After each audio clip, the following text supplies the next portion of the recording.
Right, so welcome back to New Day. It's now time to look at the papers. Daily Graphic has a headline says, puts Ghana first. Rollins Kufuor urge EC stakeholders. And also it has a picture of, President Mahama and the British High Commissioner there, John Benjamin, from the diplomatic, meet and greet. It says, EC political parties fight over future of election steering committee, and that picture actually says, I'm committed to fair polls, Mahama assures. And the final newspaper says, CDD offers EC advice. CDD offers EC advice. President promises free and fair elections, and Mahama announces 100,000 cedis support for accident victims. Pastor Otabil is not an NPP member, the General Telegraph. Pastor Otabil is not an NPP member. The Ghanaian Times newspaper says $18 million gold seized at airport. BNI probes syndicate. Business Day says 18 million, also captured the same story. It says 18 million cedis worth of gold impounded. Good news for Ghanaian businesses. Foreign direct investment slums. Economy Times reports foreign direct investment slums. And 2016 budget to be reviewed in July. And Kufuor warns EC boss, that's the Ghanaian Observer, says, as shall also say, jokes with November elections. Really, that is what Kufuor said. Okay, I'm not election year Christian. And now Kufuor says, I'm not election year Christian. And Occupy Ghana goes to court over bus branding scandal. That story. And Indum weeps for youth. Ex-cop petitions IGP. That's the Today newspaper. Now, on the back page of the Ghanaian Times, though, I think I want us to, the Ghana Premier League started. They had an amazing support from media and, the public in general. It says, Wafa stands Kotoko. And also, All Stars thrash Hazakis. Ash Gold win at home. So you can read more on the Ghana Premier League in the papers. All right. My guests are seated. Let me introduce them. I have the Member of Parliament for Efutu, Alex Afenyo Marking. Good morning to you and welcome to the show as well. And also I have the founder of the Youth Enterprise Development Network, Kasisi Ricky Prepa. Very good morning to you and welcome to the show as well. All right, then a quick one to the message here. We'll start with the Electoral Commission, and they've been in the news, but I'm more interested in the story attributed to former presidents Rollins and Kufuor, urging the EC and other stakeholders to put Ghana first. Now, put Ghana first, even if I get to the details of the story, you can't overstate that, because everything we're doing is because of Ghana. Yeah, obviously. Yeah, so, but in terms of attitudes, our utterances, political parties, civil society groups, do you see that that's what we're doing? Well, it's a collective responsibility. Let me start off with the political parties. All of us as politicians must encourage each other to focus on issue-based campaign, where we discuss issues instead of engaging in blackmail, name-calling, allegations that are unfounded, and doing things that would merely be to the political advantage of you and then, of course, to the detriment of the other. But if we give the electorate the opportunity to hear our views, this is my vision, this is what I intend doing for Ghana. At the end of the day, I believe at the parliamentary level, at the presidential level, Ghanaians will have the opportunity to choose right and to look out for competence. Again, tribalism has become part and parcel of our political culture. Okay. If we really want to opt for peace, we have to do everything possible to get away from that path of tribal politics. Where but is that even possible? Is that even possible? Oh, in reality, it does happen.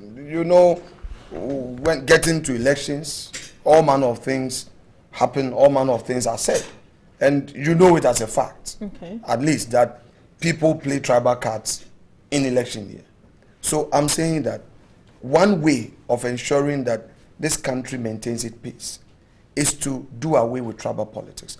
Now, Electoral Commission.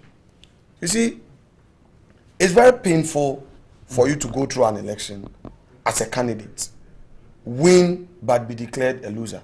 It's very painful. At least I mean, when you say win and declared a loser, what do you mean? If you are a candidate, yes, you go through an election. The only person who can declare you a winner is the Electoral Commission. That is why I'm saying that. You get my point. I'm trying right. to get your that point.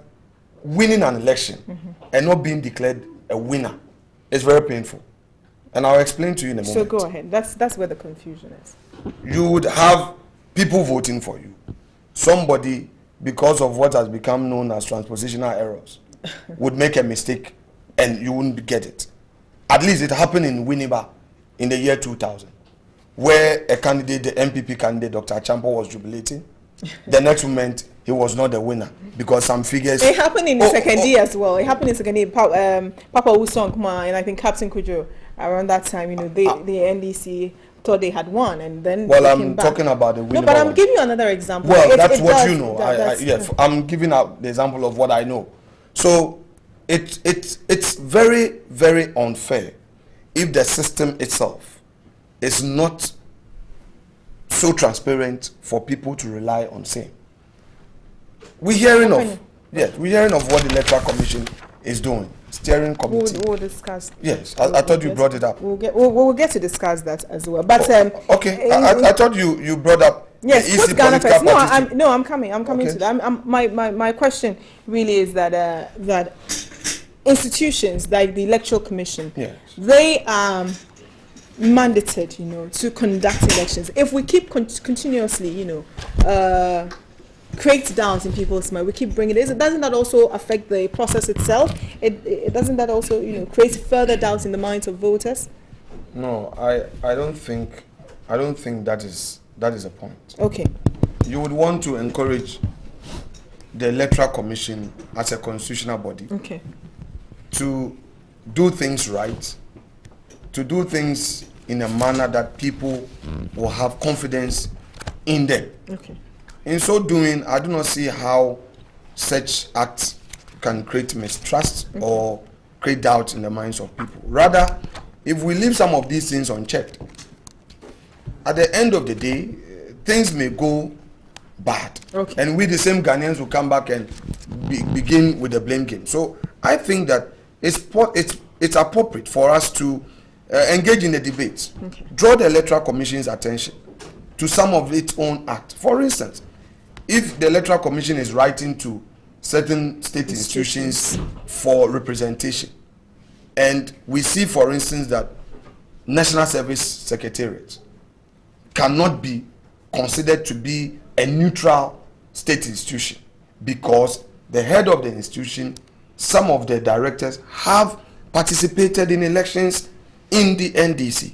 So if you say there should be a representation from there, obviously people would raise red flags. All right. So when there is any criticism, it's all for the good of our democracy, and it should not be seen as people attacking the Electoral Commission. Okay. Because we want the fairness in their conduct. Okay. Come Right. November 7th. All right. Let me introduce the Deputy Minister of Communication, Felix Kwachifosu. Good morning to you and welcome to the show as well. Good morning. Let me apologize profusely to yourself, viewers, and my co-panelists. We would let you know later. I fell into some unexpected traffic. All right, don't worry about it. Kasisi, what do you make of the statement by the former president that puts Ghana first? Urge EC and other stakeholders to do the same. I'm greatly heartened by the role of those two gentlemen. Sure. Not many of our former presidents are alive.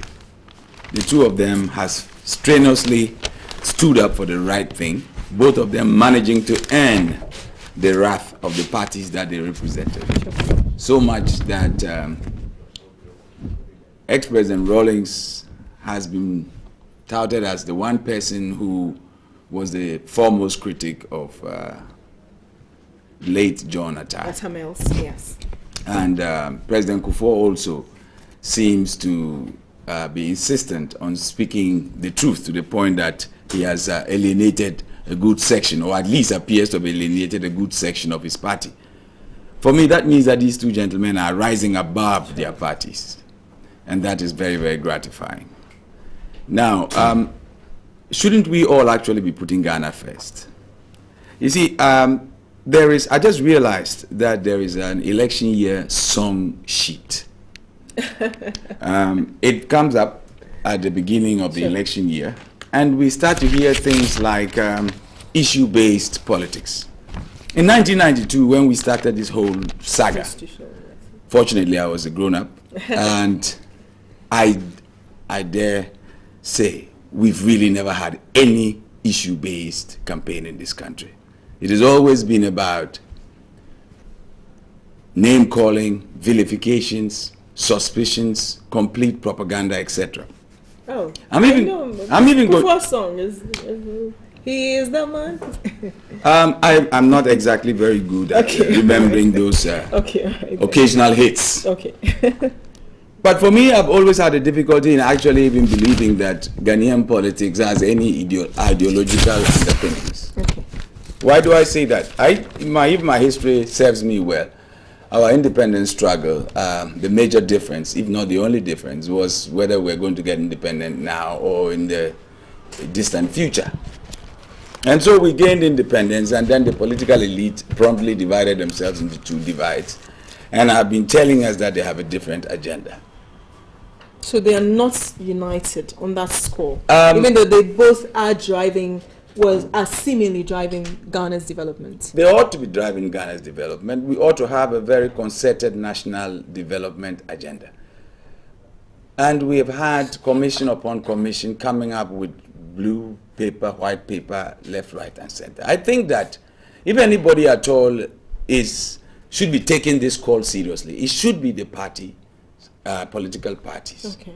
Because fortunately, we are very ably represented here by the two gentlemen here. Sure. I want to be told, or I want our viewership be told, exactly what are the points of difference between the NDC and the MPP. What exactly do they stand for?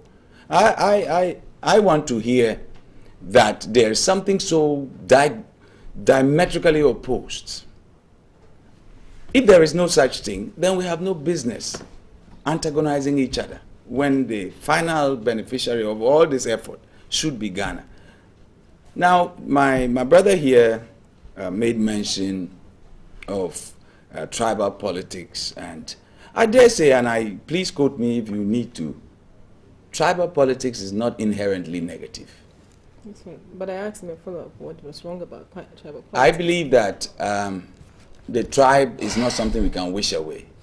And for us to climb various political platforms and demonize it, etc., when we all have village committees, village associations, and former school associations, people need to associate on a certain level. Sure. But if the reason for that association is for the benefit of the greater collectivity, then that is fine. And until we realize that we can achieve progress alongside other people achieving progress, I think we've taken this zero-sum business too far. Okay. There's nothing wrong with Mamprushi's wanting to develop Mampru. There's nothing wrong with Nzima folk wanting to develop Nzima land. There is nothing wrong, and for that matter, the examples can go on and on. But if it means that if they develop, they must necessarily stagnate the other place, that is where the problem comes. Okay. And I think that I made an allusion to this election year song sheet. Please, for the politicians, Ghanaians have gotten so wiser that your song sheet is old. You may need to enlist new musicians to come with a new song sheet. Issue-based, we will not do tribal politics, we will not insult each other. You've said that in 92, in 96, in 2000, in 2004. Sincerely speaking, Ghanaians are hoping that this year round, there will actually be a difference. Okay, all right, thank you. And on that score, I would ask Felix for Kwachi for Sue, what will be different about the NDC going into elections? I'm sure you're about to launch your campaign. I think you should be pronouncing my name differently. Kwachi for Sue. Ofosu, yeah, right? Ofosu, yes. You see, Bridget, we politicians, those of us who operate within the public space, do so at the behest of the people of Ghana. It does not lie in our mouths or within our remits to seek to imprison those same people in a cocoon of tension in the election period. We've had 6 elections since 1992. They've all been successful, at least as far as the outcomes that we looked for are concerned. But there have been some rough edges that we need to work on, and I'm sure that is what has gone into the call by the 2 former presidents. For instance, in 2008, anybody in Ghana would know that the conclusion to the election was less than desirable.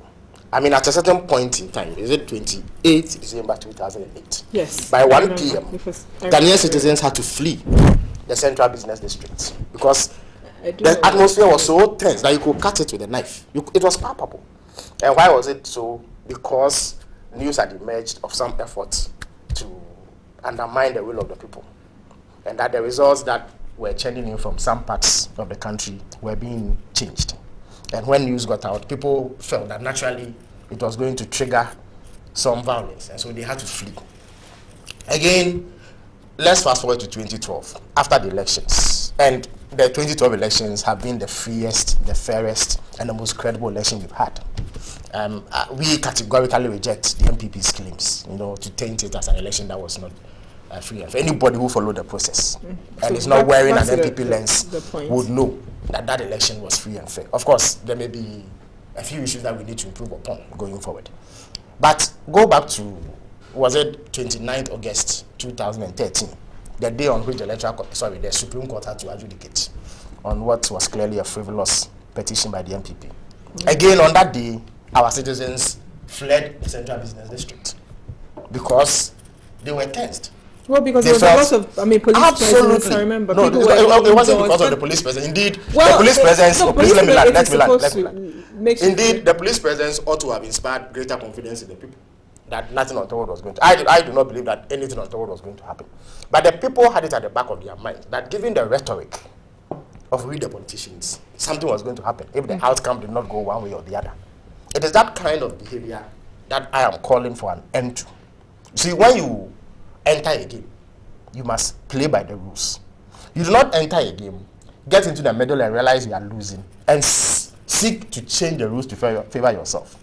And in the process, threaten the very people that you seek to lead.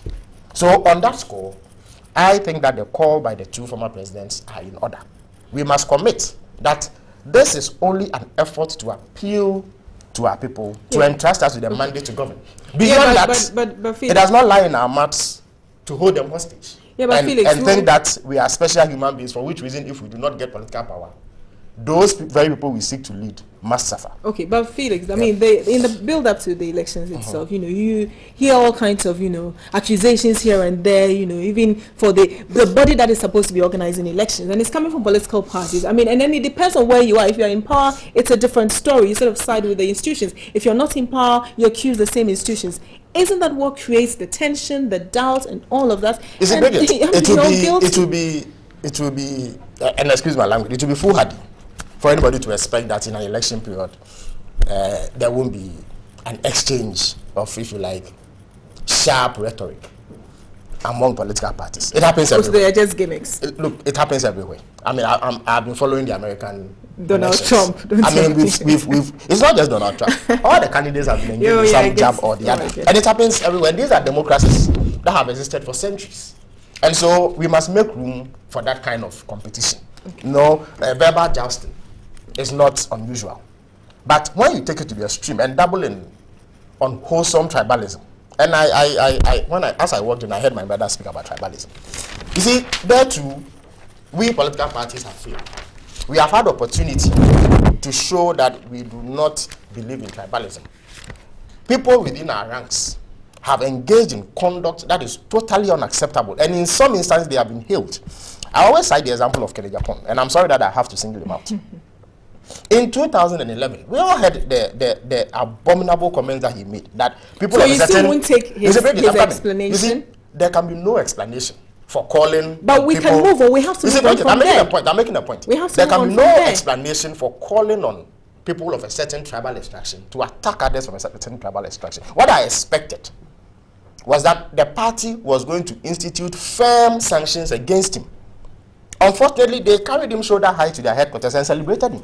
Recently, Mr. Osafo made another unfortunate tribal comment, seeking to indicate that it is only persons from a certain tribal extraction who should have access to the leadership of this country. Okay, but I expected his Felix. party. Let me give you an example, please. I expected his party again take firm action. Unfortunately, his leader, the leader of his party, Nanado, said he found nothing wrong with that kind of commentary. Well, no, but so you see, Felix. Bridget, until we are bold enough to speak out against this sort of practice, it is not going to end. Okay, but so Felix, if you these sit things here, happen. No, Felix, I have to, unfortunately, I have to come in. Yes. These things, yes, they do happen. But we'll have to move on from there. Let's say, yes, he did say people should kill whatever, these persons should beat whatever. Yeah, yes. that's true. But then, That's but true. he came back to explain. Why can't we You see, take that Bridget, explanation Bridget, and you see, move therein on lies- from there? therein lies- Because we'll have you see, to therein move on lies the example. We problem. can't be You see, in that, Bridget, in therein that lies- same place. Therein lies the problem. Sanctioning somebody for wrongdoing doesn't mean that you are not moving forward. In fact, No, I mean that statement gets old. you see, Bridget, he has engaged in a certain conduct. Those who look up to him see that nothing has happened to him. All right. Other members within his party have seen that there was no price to pay for dabbling in that conduct. It is going to continue. Yeah. You understand the point I'm 30 making? seconds, Let me give you a final example with the Okay. NDC. There was a gentleman in Ashanti. He's one of our communication team members. Okay. He went on radio and saw some unwholesome things. Is it the knife? The one that Exactly. said you You know what we knife did? to- The party issued a formal apology. After that, we placed a ban on him. We have said that there's no way he's going to go on radio again for that kind of behavior. So that is what you do to set an example for your other members. Thank that you, that kind of Felix. conduct is No, not we acceptable. want to make Yes. a quick point, 30 seconds, and I'll come to just your point. Is just You see, my worry was that we were concentrating on a particular person. Sure. But I also want us to caution against the sweeping things under the rug and in the name of progress. You see, if certain sentiments have been accidentally or consciously brought to the public Yes. domain, people must hold themselves first responsible. And if they do not do so, they must be held responsible. You see, one occasion, fine. 2 occasions, fine. But if we begin to believe that there are underlying, very difficult to overcome sentiments, then this is what worries those of us who still pretend that we are on the middle line. Okay. Because if there is no even cosmetic condemnation of such an action, it is you are acquiescing to it. All right. Quick one, Panyamaki, and then we'll talk about the Electoral Commission's decision to not to suspend the election steering committee. Yes. I know on many occasions Felix tries to make reference to Kennedy Japan, my colleague member of parliament. Yes. But I think that example is most unfortunate. The reason being that the states did not compromise its position on the alleged comment made by Mr. Japan in 2012. He was actually prosecuted and he was acquitted. I think that brings an end to that matter. For anybody to attempt to resurrect it, because the state had access to the tape, as to whether or not those comments amounted to inciting one tribe against the other and all that. And the matter went for full trial. So you see, we are all politicians. If your colleague politician makes a comment and the state takes it up, the Attorney General tries him, the matter goes to court, the court acquits him, and you still make reference to suggest that the man did something and nobody cared. He was talking about sanctions. The Republic of Ghana. About internal. No, please. The Republic of Ghana, with its might, tried the man in a court of competent jurisdiction. The man was acquitted, I think, in all fairness.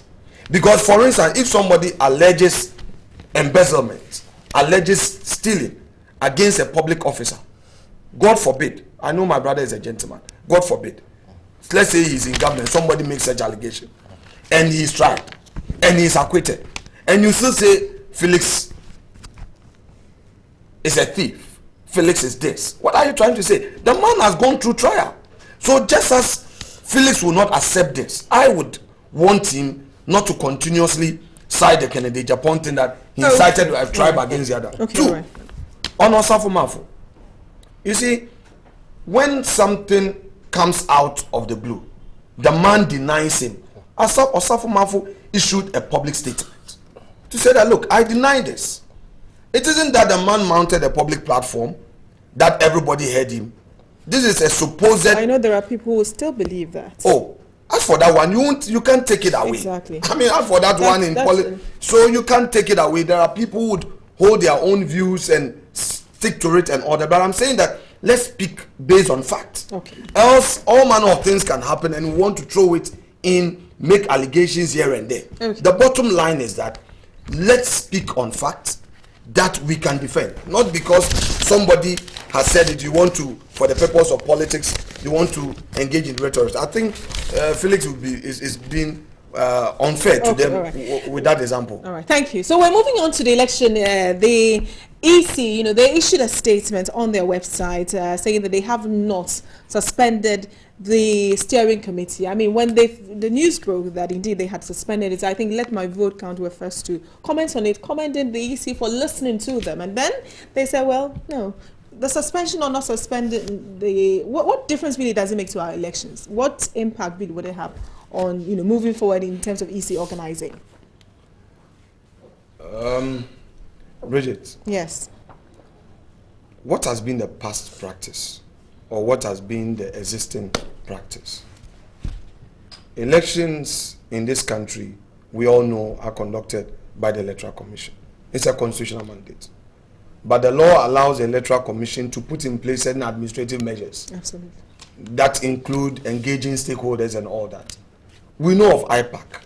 The question is, has IPAC failed the Electoral Commission, or has the decision, the relationship between the Electoral Commission and IPAC deteriorated such that the need for a reform, and coming into this year's election, introducing the so-called steering committee? To be frank with you, I don't have a problem with the Electoral Commission coming out with a steering committee, or coming out with a committee that would advise it on how to go about things, all in an effort to ensure free and fair polls. I don't have a problem with it. But the composition, how it goes about it, is where the question is. Has it broadly engaged the political parties? Are the political parties having representation? Now, the state institutions that the Electoral Commission is soliciting representation from, are they really neutral?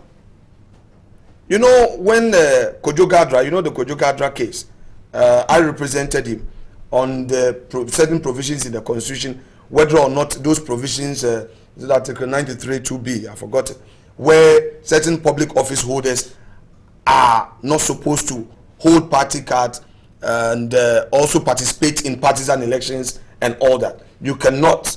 It got to a point where a highway official was contesting in Winneba, and I said, no, let's look into that. The Electoral Commission, the Supreme announcement that all those public service institutions and public service officers who are not stated, the Constitution has not mentioned them, cannot be denied. They are right.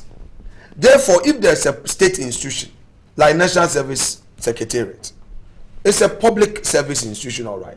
But those actors there, at least I know the public relation officer who comes from my constituency, who is a card-bearing member of NDC and participated in their primaries. We know of Dr. Pesa White. Another person's name has been mentioned who participated in NDC primaries. So if you write to such an institution to give you a representation, obviously, they are not going to give you somebody who is that neutral. Okay, but so you're actually taking us back because we've gone through this. No, I wish we could move forward. No, because you've reintroduced the steering committee thing, so it's overlooked. Okay. Yes, I mean it's interlocked. That's why I'm raising it again. So if the Electoral Commission begins to solicit from these institutions, obviously, if for instance they had written to the Judicial Service, Parliamentary Service, nobody would raise any red flag. Ghana Bar Association, nobody would raise any red flag. Pharmaceutical Council, AGI, that Bankers Association, I know that Chartered Institute of Accountants or whatever. Okay. But if you write to certain bodies where we, the political stakeholders, know that no, where you are heading towards, you want to indirectly aid another party, obviously would comment. And you see, rigging an election is not an event where somebody will say that, oh, this thing has happened, I've been rigged. It's a process so indirect that if you are not careful, you will not see it. At the end of the day, you would be affected. And I'll come back to another decision of the Electoral Commission, which I find very questionable. And give me the opportunity to raise it. The Electoral Commission, I saw something on WhatsApp. A directive, they've written to the National Service Secretariat to allow National Service personnel to be recruited by the district officers for the upcoming limited registration process. In principle, I do not have any problem with National Service personnel being engaged as data processing officers and all that. But I have a problem with the Electoral Commission writing to National Service Secretariat or directing a district officers to recruit National Service officers. How are they? The National Service as an institution with the service personnel. Please, I will come. Are they all party people? I will come to that. I will explain to you in a moment. 1 minute. Yes, no problem. 1 minute.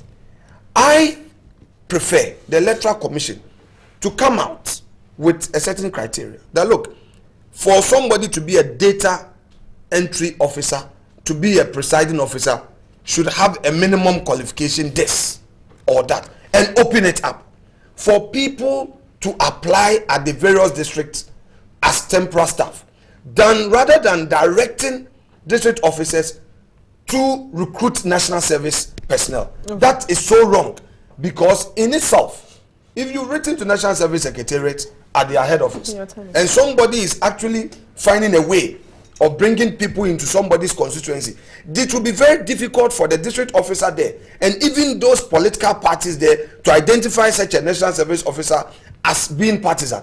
Indirectly, some party people will find their way there and they act against certain people's interests come election. So next I have a problem want a with yes that. or no answer. So if you take out National Service, do you really have a problem with the EC? Do you still find a problem with it? I don't get your question. I'm asking that if you take out what has happened. I mean, the fact that Dr. Ayin has been identified as an NDC person, I mean, Dr. Pesawise is obvious. If you take that out, do you still have a problem with the constituents of the to the extent that the steering committee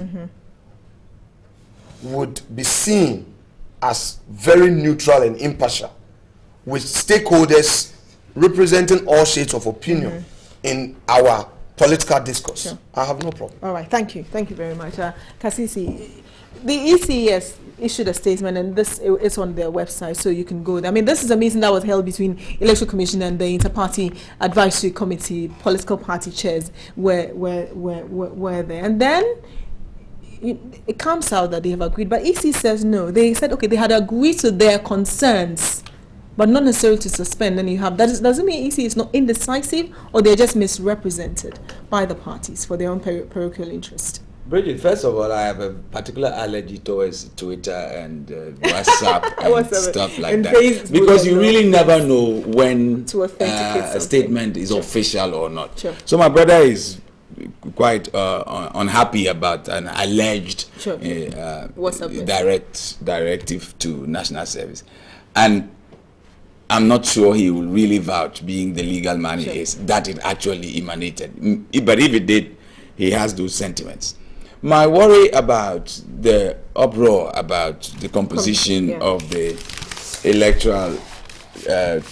electoral committee is not about the fact that, in fact, I do know one of the gentlemen, the one who is supposed to have come out of, albeit that it has been contested, from the Peace Council. And I do not exactly see anything untrue about the case that has been made against his membership. I don't see anything untrue about it. But I'm worried about whether we actually have that breed of Ghanaian. Is there anybody which is neutral? Who is neutral? That's an interesting that is my worry. Are we ever going to arrive at a point where we will have a select group of people who, a bishop speaks and he's supposed to be one party. Another pastor speaks and is another party. Apparently now we have NDC pastors and MPP pastors. My good brother talks about the Ghana Bar Association. Some of them have compromised their neutrality.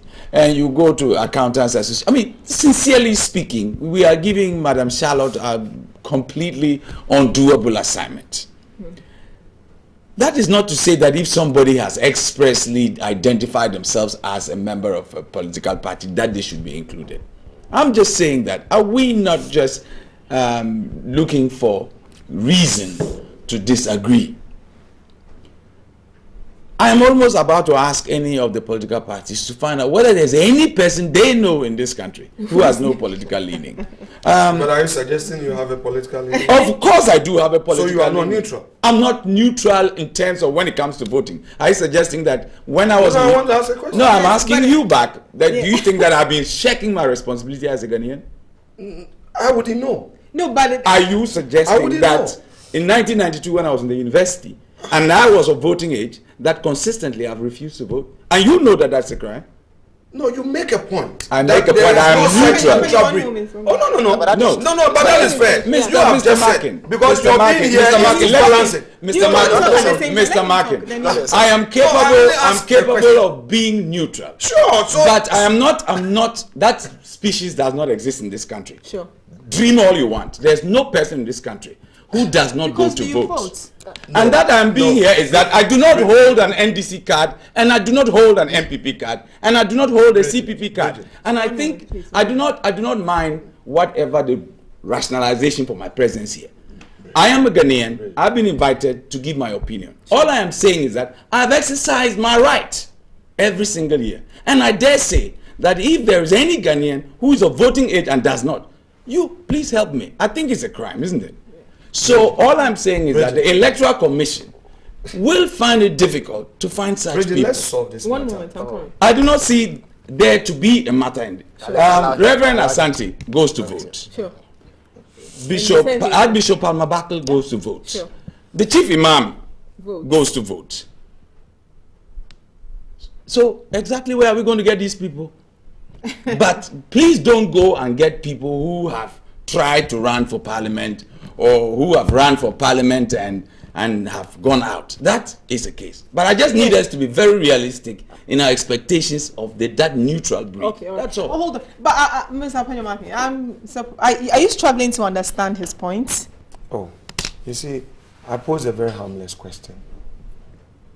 At least, Felix So- and I, Yes, hold on. Felix and You I are known. are known politicians. Sure. That we belong to this Sure. party and all that.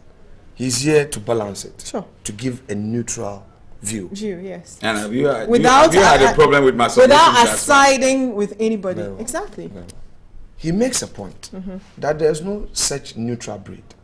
So I only asked, are you suggesting that you yourself, you In are terms not of the neutral? issues that he's augmenting, let me- without let me- representing let his me- party, let me- let me- it's let me- let me anyway, just- let it's me- because hold on. yeah. No, otherwise, Alexis, What- let's- okay, it's not necessary. okay, Alexis, 10 let's- seconds. let's- 10 let's- seconds. 10 Alexis, seconds. let's- Don't worry, 10 seconds. Okay, So go I ahead. only sought a clarification Alexis from up him. to this. But to the That's extent, fine. no. Now he's concluded by saying that, yes, we all vote. That is his Yes, conclusion. yes, yes. It's a fact. It's not my conclusion. Okay. Alex, But you some actually people don't don't have the vote. time. I After have he to just move said on. he doesn't vote. Oh, really? that's fine. Yes, he said he didn't vote in 2012.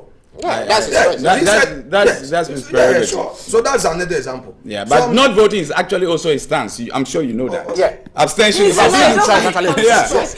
So Alex, you're not going to win no, this. not even that. You are yanking, no, Bridget, I think you're yanking off my point. It is Yeah, okay. Alex, it's all right, you are Alex- yanking me up. No, Let Alex, me- Alex, no, Yeah, you just actually let me- know. no, no, I am why going are to. you yanking I'm off? actually truncating. Yeah, you. no, no, You are not that's going to fine. continue. No, we're done. No, I'm Thank not going you. to continue. Thank you. We I'm just coming needed to to a- seal off. Bridget- No, Bridget thank is you, the boss thank here. you. Bridget is the boss. Felix, please, your As it point on pleases this. you, Bridget is the boss. You see, Bridget, again, I'll move to that decision point. to- Bridget. I'll move is to in that the point. Yes. decision, yes. Oh, please. I'll move Thank to you, that thank point you very much. quickly. But let me indicate that, Alexis' defense on the Kenya point on Safumafu issue for me was untenable. Oh, Really. see. Move on. Political parties must sanction Bridget, people at this point, engaging You have have to not move believe- on. You have to move on. Wow. Felix. Without you have to prejudice move to what the state does. That is a fundamental principle that we cannot run away from. So he cannot hide behind the have to state move on. and allow Felix, Kennedy Apo yes. and co to go on the hook. Now, you see, Bridget, regrettably, you know, the MPP is deeply ensconced in a quagmire of paranoia.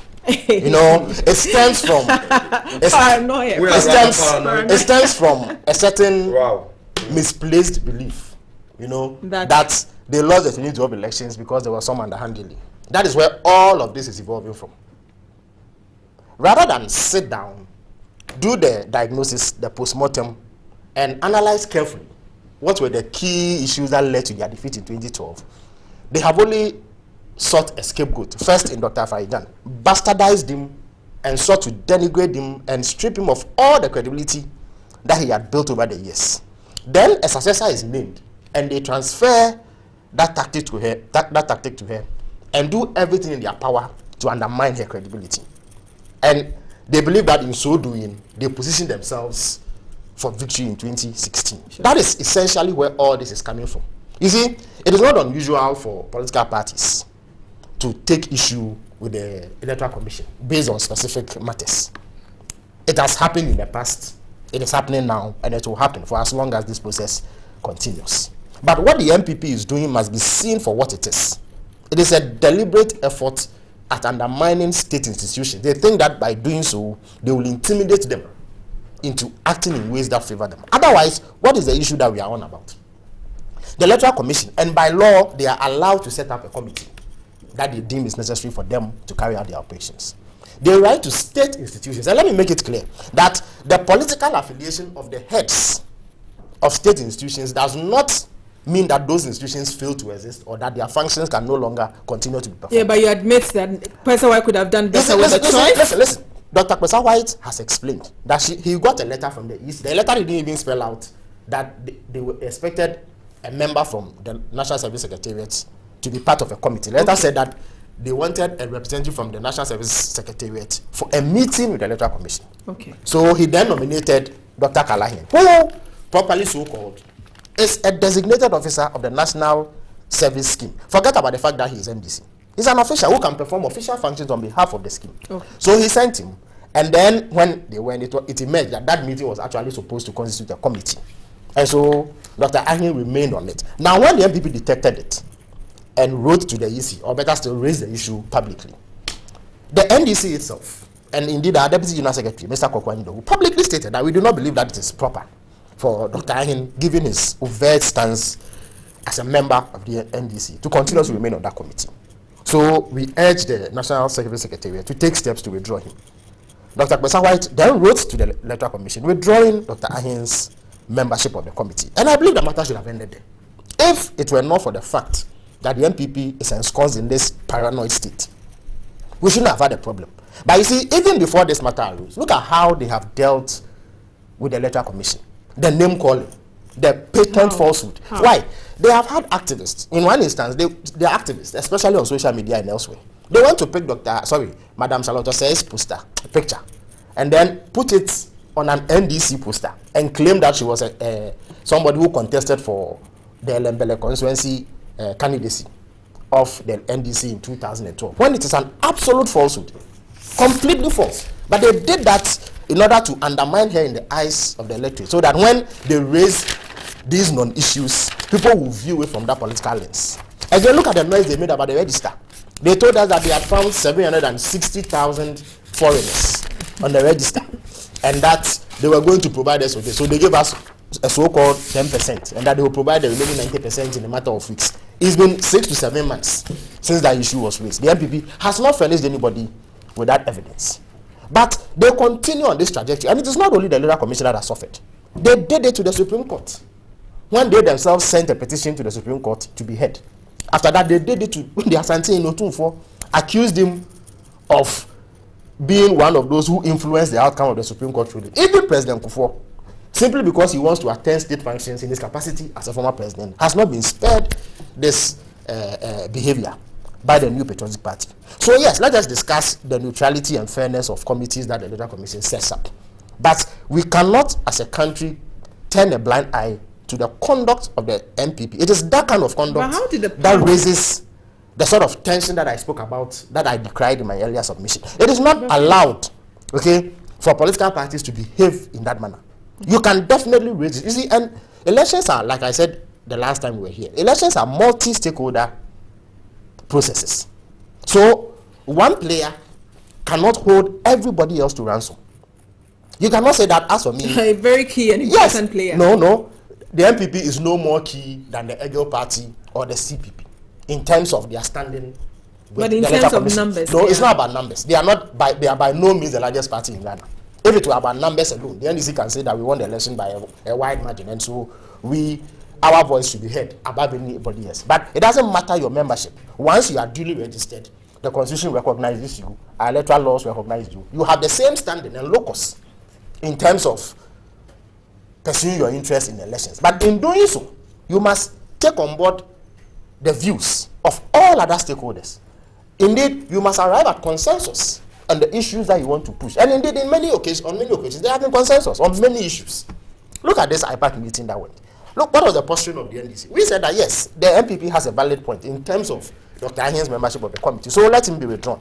Then they went into a meeting, and before long, what is clearly now misinformation came out into the system that the Electoral Commission had dissolved the committee, and you had Let My Vote Count, which is nothing more than an arm of the MPP coming to claim credit and seek vindication in what has happened. Look at how they have deliberately sought to bastardize the Electoral Commission. Okay. So, Thank you. so we cannot behave like ostriches in this country. The MPP's conduct is to be decried. As a party, they have a right to pursue their interest and ensure that their interest is protected. But let them not deliberately go out to undermine institutions for purposes of electoral advantage. All right. There's a story captured by the Finder newspaper on, CFFI, CDD offers EC advice. It's the same, But if I were to thing. respond, It's the same thing here. I mean, they are happy that these things, the setting up of the committee, going back and forth. I mean, it's good that this is happening not close to elections. I mean, what impact do you think this would have on the electoral commission? What do you think that even the discussion in the media has had on the EC? You see, first of all, I think that the electoral commission should expect this. In election year, everybody is jittery, and I think that the earlier we start actually synthesizing the process, the better. Okay. Give opportunity for all stakeholders to come up with their concerns, and hopefully we will address those concerns come November 7th. My worry is that in this country we have managed to insist that everybody either belong to A or B. That is worrisome. I used to say that one of the biggest things and greatest things that President Rawlings did for this country was to actually find Afarijan from the Political Science Department. And I'm about applauding the appointment of Madam Charlotte. You see, because there is nobody, and please Christians forgive me, but if you brought Jesus back and made him the electoral commissioner in this country, people will still have a problem. So all I'm going to ask the electoral commission under the leadership of Madam Charlotte is that the task ahead for her is extremely important. I dare say this year's election is one of the most important. We said the same about 2012. Well, I say this for different reasons. Okay. That it's the final, foreseeably or arguably the final bid of Nana Akufo-Addo. Okay. And for that matter, there is going to be a change of guard. I believe there will be a change of guard. Sure. If he does not win, then there will have to be a change of guard. So the degree of the premium put on this election is particularly higher. Sure. Apart from the fact that the NDC has not exactly acquitted itself terribly well, to the extent that I'm even beginning to believe Mahama Ayarga when he says that there will be a runoff. Not Mahama, Hassan Ayarga. Hassan Ayarga. When I say there's going to be a runoff. So this year's elections are, and please do not underestimate the potential of Ivo Green Street. Sure. Not to talk of Parkway Sindum, who is probably just revving his engine to take off as the elections arrive. And all he needs just 200,000 votes. Yeah. Oh, actually, I didn't know those statistics. Yeah. So I think that this year's election is particularly important. And I mean, not that anyone never was. So I crave the indulgence of Ghanaians to at least make sure that anytime we are making a suggestion or a criticism of the Electoral Commission or any of its actions or policies, that is actually geared towards having a better election come November 7th. Because believe me, none of us here is going to benefit if somebody perceives that the elections did not go rightly, and for that matter decide to go through some other means. Believe me, 2012 was a real tricky one, and I'm not too sure that the Supreme Court is going to be the first port of call if there is contention. Quick one. The CDD, they spoke to what's it called? CDD, I think, executive director. Also, and he says that there should be broader consultation with the political parties, and according to him, there is a lack of clarity when it comes to the terms of reference of the election steering committee. Is that the sense? Because when I ask, I talk to political parties, even persons on program, they said they just don't get it. Why we need? Do you see that happening as well? That there is no clear definition as to why we need this? Excuse me to be a bit mischievous, but who is the director of CDD? I'm not expecting. It's a rhetorical question. Yeah. Yes, I get the point. So, if we want to go that mischievous way, then probably there's even a lot more prejudice on the basis of that. But, Bridget, the Electoral Commissioner was appointed to be the Electoral Commissioner. She has set up an election monitoring committee. Before she even announced it, we're up in arms against his composition. Right. Why do we second guess somebody? If we have confidence problems with her, then let us make them legitimate. Apart from that alleged parliamentary bid, then she was supposed to be doing 2 jobs.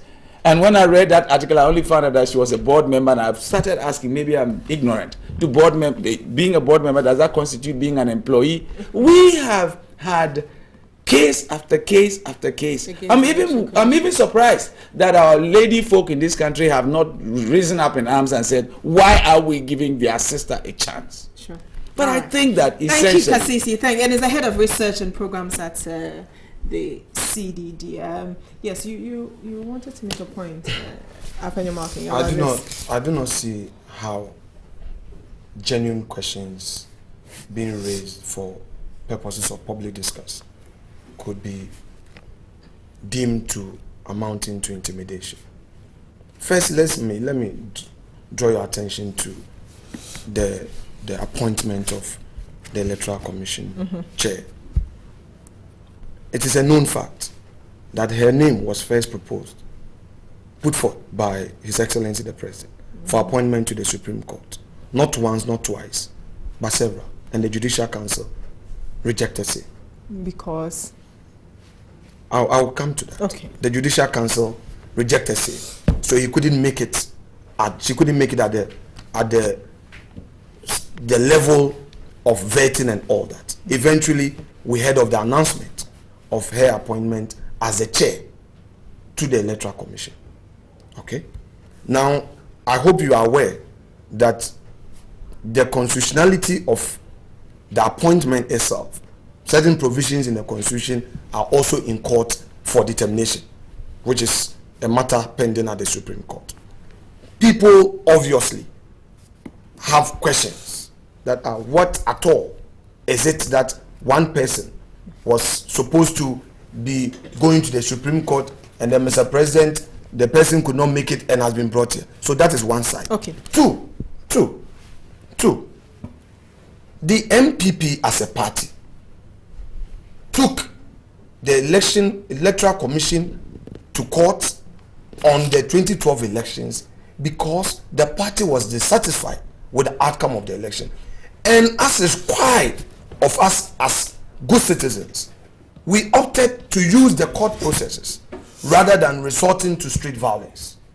So I would be surprised if anybody ever came out publicly to question why the NPP as a party went to court on the 2012 election. By the way, the NDC took the 2004 elections to court.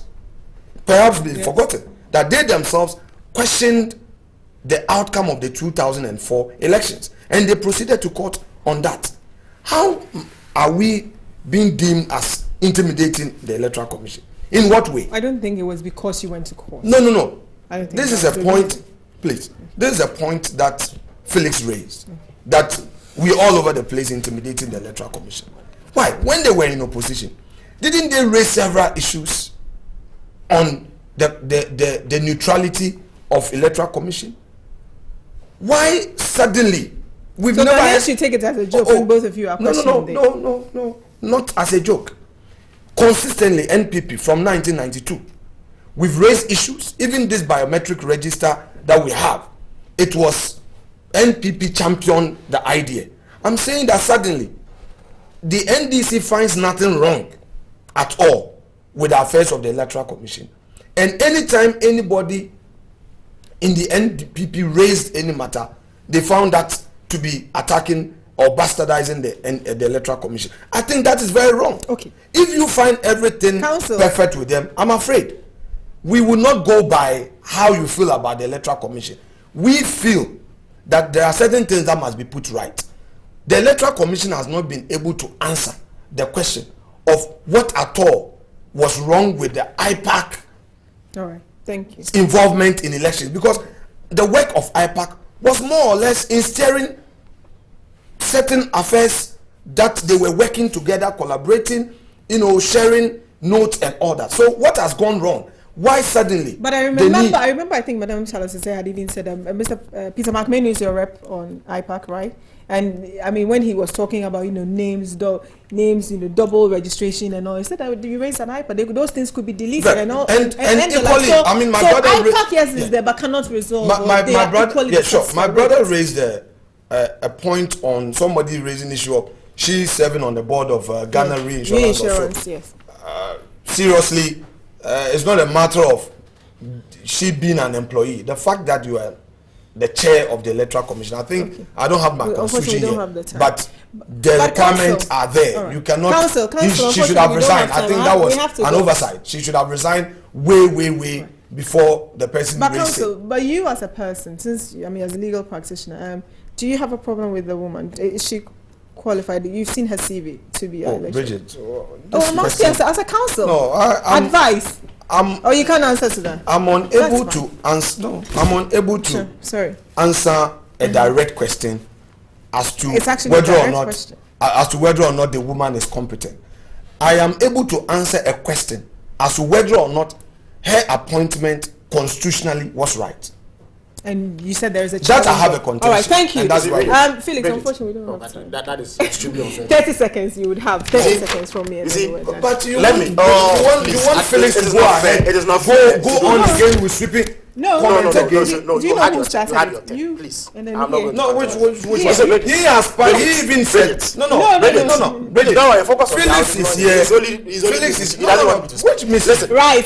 Check mischief. Which mischief? Why the Which mischief? You are here making all manner of allegations, and you are saying you want to go ahead. Deputy Minister. What am I afraid? This is the worst. We are always engaged. This is the worst insurrection. We're going to Studio A now for business. You are simply bastardizing the woman for electoral advantage. But the man is on your You are just bastardizing the woman for electoral advantage. That's all. Your voice, please. Thank you. He's the MP for a footy. That's your member of parliament. And then this is... And he's part of those intimidating. And this is our Deputy Minister of Communication here, Felix Kwachio Fosu, and also Kasisi Ricky Pepra. Thank you very much for joining us this morning. We hope to see you again. Nobody's our neutral brother.